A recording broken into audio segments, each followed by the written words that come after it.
앞에서부터 계속 단락단락 이렇게 한 부분을 이렇게 계속 우리가 생각하면서 지나가고 있는데요.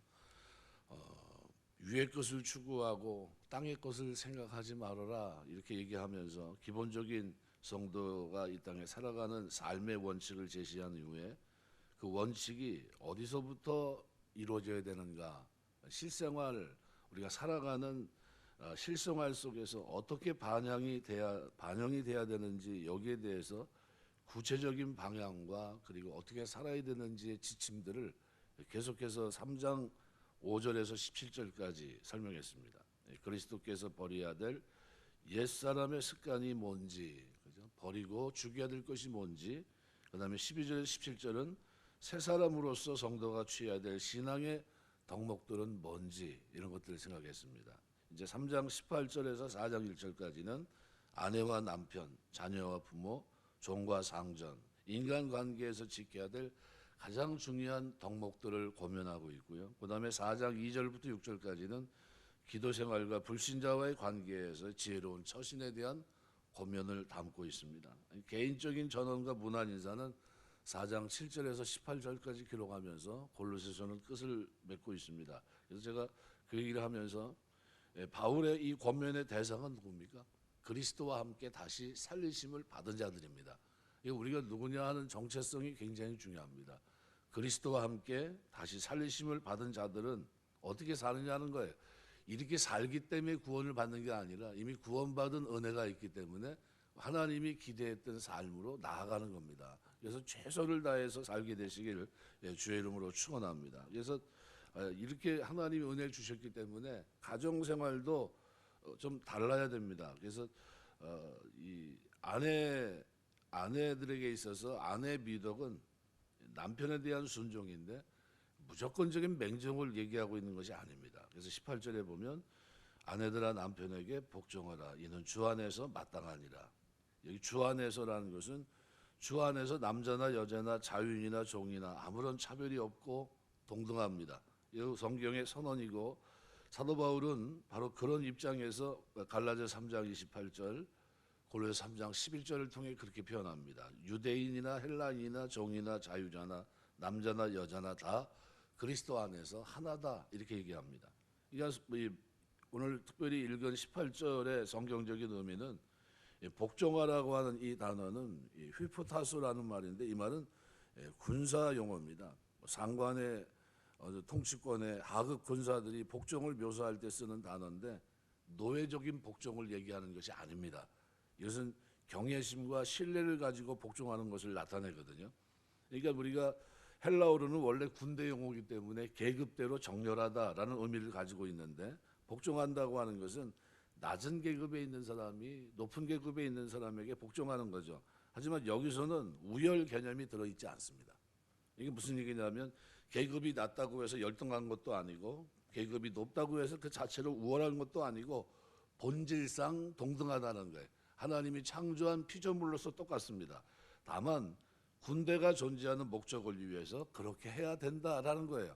이거 아내들이 남편이나 아내나 다 똑같아요. 그런데 다만 뭐예요? 하나님의 뜻을 이루기 위해서 복종하는 겁니다. 그러니까 동등함 가운데 복종이 있을 수 있을까?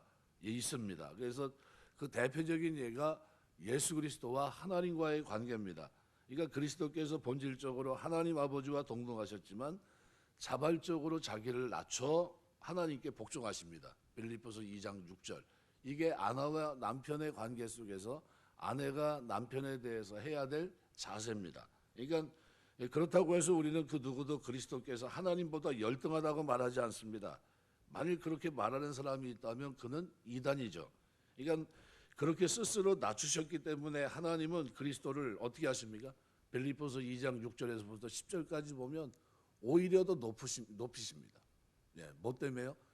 그렇게 동등함에도 불구하고 낮추신 하나님을 십자가까지 지시고 죽어주신 그분을 하늘 보좌 우편에까지 앉히십니다. 이거죠. 그러니까 이런 건, 그러니까 성경은 하나님께서 하와를 돕는 배필로 지으셨다고 창세기 2장 18절 말합니다. 그러니까 하와와 아담 똑같이 어떤 개념에 있어서 우열 개념이 있는 것이 아닙니다. 아담과 하와는 동등한 하나님의 형상으로 창조됐습니다. 창세기 1장 28절. 그러니까 이 말씀은 본질적으로 동등하지만 지으심을 받은 목적에 따라 구분이 있다는 뜻이에요. 그러니까 본절에서는 바로 그런 복종도 이와 같은 의미입니다. 사도 바울은 그래서 예배소 교회를 통해서도 돕는 베필로스의 아내들을 향한 남편을 사랑하라고 말씀하지 않고 경외하라고 말씀하고 있는 겁니다.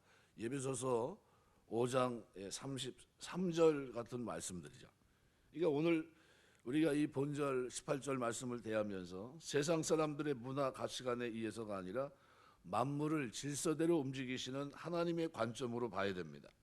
남자와 여자를 지으시고 여자의 머리로 남자를 지으신 하나님께서 예배소 5장 23절 남편에게는 그리스도의 사랑과 희생을 말씀하는 동시에 아내에게는 돕는 베필로스의 복종을 명하셨다고 하는 사실을 꼭 기억하셔야 됩니다. 그래서 아내들은 교회가 그리스도께 하듯 남편의 뜻을 존중하고 따르면서 선한 협력자가 되어 함께 하나님의 뜻을 이뤄나가야 됩니다.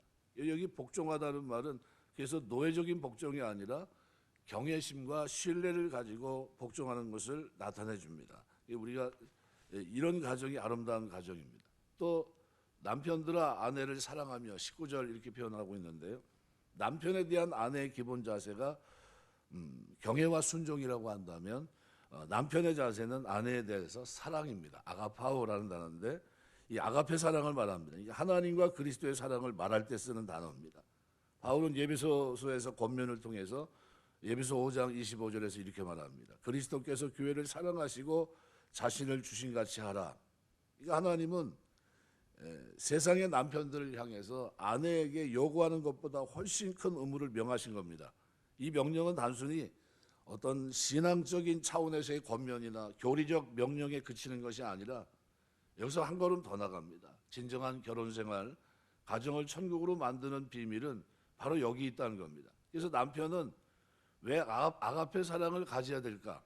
세상의 모든 남녀는 거의 에로스적인 사랑에서 출발해서 만나고 결혼합니다. 교제 때는 콩깍지가 씌워서 잘 안 보입니다. 그래서 좋은 점만 봅니다. 계속 그럴 거라고 생각하지만 한 2년 지나면 달라져요. 모든 약점이 노출되고 추한 점들도 보게 되고 살다 보면 자녀의 문제, 교육, 경제, 현실적인 문제들이 다가옵니다. 더군다나 세월이 지나면서 서로에 대한 신선함도 호기심도 사라지고 외모도 변하고 여성은 가정에서 반복되는 생활 속에서 급속히 신선미를 잃어버리는 것이 보통이고 많은 남자들이 바깥으로 돌면서 가정을 불행하게 만드는 경우도 왕왕 있고요. 그래서 산하 작가 이병주 씨는 살아있을 때 세상 남자들에게 고합니다 하면서 이런 말을 합니다. 여성은 대리석과 같고 깊은 샘과 같습니다. 남자가 다듬고 퍼올리기 나름입니다. 특히 여성의 샘은 우리 남자들이 상상하는 것보다 훨씬 깊어서 퍼올릴수록 새로운 샘물이 끝없이 솟아납니다. 그러므로 세상에 바람피는 남성들이여 가정으로 돌아가 아내의 깊은 삶에서 사랑과 한의의 샘물을 퍼올리라. 왜 귀한 샘물을 가까이 두고 바깥에 값싼 샘물 곁으로 기웃거리는가. 이런 얘기를 썼거든요. 그러니까 하나님께서 주신 아내라고 하는 샘물에서 날마다 새로운 샘물을 퍼올리는 이와 같은 삶을 얘기하는데 그 비결이 뭡니까? 사랑을 주고 베푸는 겁니다. 그래서 사랑의 하나님은 당신의 형상대로 인간들을 지으시고 또 여성을 더 풍부한 사랑의 감성을 지닌 존재로 만드셨는데 그래서 아가페 사랑을 하라는 겁니다. 그래서 고린도전서 13장 4절에서 7절 보면 사랑에 대해 사랑은 오래 참고 그 적용 대상이 제일 가까운 사람 누구냐 하면 아내입니다. 아내에 대해서 사랑하게 되시길 주의 이름으로 축원합니다. 이게 하나님께서 원하는 게 잠언 5장 18절 19절 예배소 5장 25절 굉장히 많습니다. 우리가 살아가면서 하나님 앞에 살아가는 동안에 남편과 아내의 관계는 대단히 중요합니다. 왜냐하면 그것이 하나님께서 우리에게 원하는 모습이죠. 그래서 이런 이 두 가지 원리적인 얘기를 하면서 한 가지 아주 남편들에게 경고의 말을 한마디 덧붙였습니다. 그래서 오늘 19절을 보시면 남편들아 아내를 사랑하며 뭐 하지 말라고요? 괴롭게 하지 마라. 이게 무슨 얘기냐면요. 남편을 향해서 아내를 사랑할 것을 권면하면서 여기에 더해서 괴롭게 하지 말라. 그러니까 이 헬라어 원래 의미는 쓴 경험을 주다라는 뜻입니다. 이건 독한 말로 상대의 마음에 상처를 준다라는 의미를 가지고 있습니다. 그러니까 남편들은 아내를 대할 때 언제나 뭘 조심해야 됩니까? 말 조심해야 돼요. 언어 조심. 그러니까 인간은 대화를 합니다. 언어적인 존재입니다. 이 부부 생활의 중심은 뭡니까? 대화와 언어입니다. 그런데 하나님은 자연과 더불어 노동해야 되는 남편에게는 억센 근육과 냉철한 이성을 주신 반면에 여성에게는 아이를 낳고 키워야 하기 때문에 부드러운 몸과 따뜻한 감성을 주셨습니다. 이러한 남녀 간의 차이를 이해한 책이 화성에서 온 남자, 금성에서 온 여자입니다. 이 책에서 얘기하는 것은 결국 한 가지입니다. 남성은 이성 중심이고 여성은 감성 중심이다. 그러니까 이것을 망각하면 원만한 결혼 생활이 불가능합니다. 그러니까 부부 싸움도 남편은 이성적인 차원에서부터 문제가 접근됩니다. 네. 그런데 여자 같은 경우는 어때요? 감성적인 차원에서 모든 문제를 바라봅니다.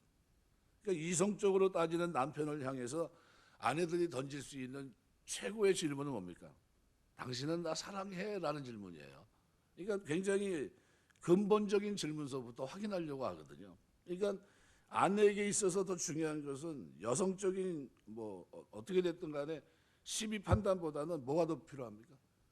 사랑이 더 필요한 거예요. 사랑이 더 중요하다는 겁니다. 그러면 이처럼 이성보다 감성을 더 소중히 여기는 아내에게 있어서 남편이 일생을 사는 동안 보약을 해주지 못한다 할지라도 보약 같은 삶을 살아야 됩니다.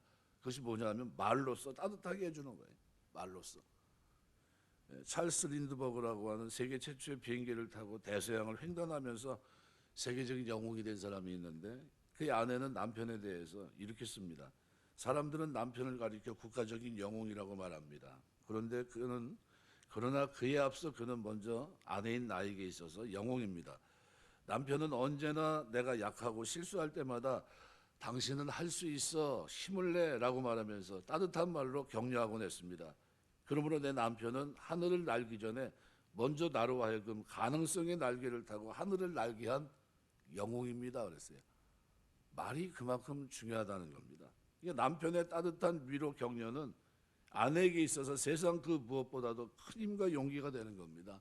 예, 우리가 살아가면서 남편들이 무슨 사랑을 해요? 아가페 사랑을. 그리고 뭐예요? 독한 말을 하지 말아야 돼요. 그래서 전도서 9장 9절 보면요. 이렇게 표현합니다. 내 헛된 평생의 모든 날 곧 하나님이 해 아래서 내게 주신 모든 헛된 날에 내가 사랑하는 아내와 함께 즐겁게 살지어다.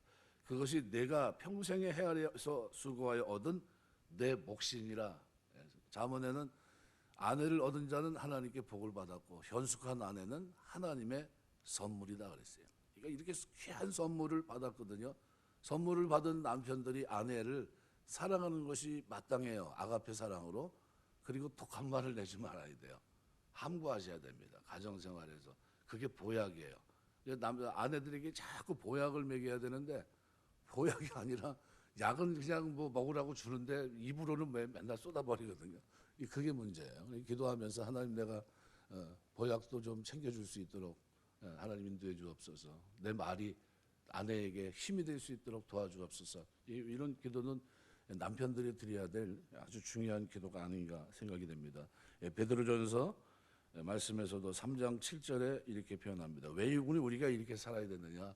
베드로는 이렇게 표현합니다. 남편들아 이와 같이 지식을 따라 너희 아내와 동거하고 그를 더 연약한 그릇이요 또 생명의 은혜를 함께 이어받을 자로 알아 귀히 여기라. 이는 너희 기도가 막히지 아니하게 하려 합니다. 신앙생활의 가장 중요한 기도 생활에 있어서 어떻게 아내하고 싸우면 기도가 됩니까?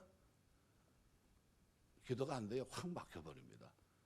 풀어야 됩니다. 저는 집안 얘기 절대 하지 말라고 그랬는데 분위기를 딱 이렇게 봐요. 저 사람 힘들구나. 그러면 말을 조심해야 됩니다. 말 조심하고 맞춰줘야 돼. 이렇게 눈치껏 이렇게 해줘야 됩니다.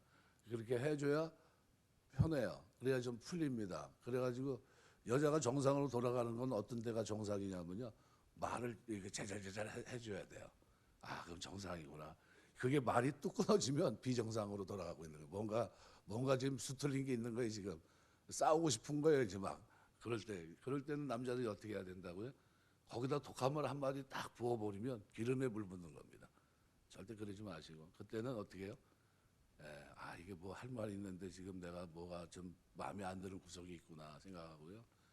그때는 어떻게 해요? 말로써 함구하든지 아니면 위로가 되는 말 눈치껏 해야 돼요. 여기 어제 우리 지금 공사가 시작돼가지고 막 이제 하고 있는데 끝난 다음에 뭐 저주 뭐 하겠다고 뭐 양파 뭐 해가지고 막 만들었는데 집으로 오래요. 집으로. 근데 안 가려고 여기다 이렇게 숨겨놨더니 그걸 다 가지고 가는 거예요. 그래서 내가 들고 갔어요. 그냥 미친 척하고 가가지고 가서 그냥 들어주는 거예요. 뭐라 그래나 그냥 듣고 그리고 이제 왔는데 이런 관계입니다. 이런 관계를 우리가 잊지 말아야 돼요. 말씀 맺겠습니다. 사랑한다고 하는 이것이 복종의 개념이라는 것이 그냥 일방적인 게 아니라는 것을 잊지 마세요. 하나님은 자유주 똑같이 취급하십니다.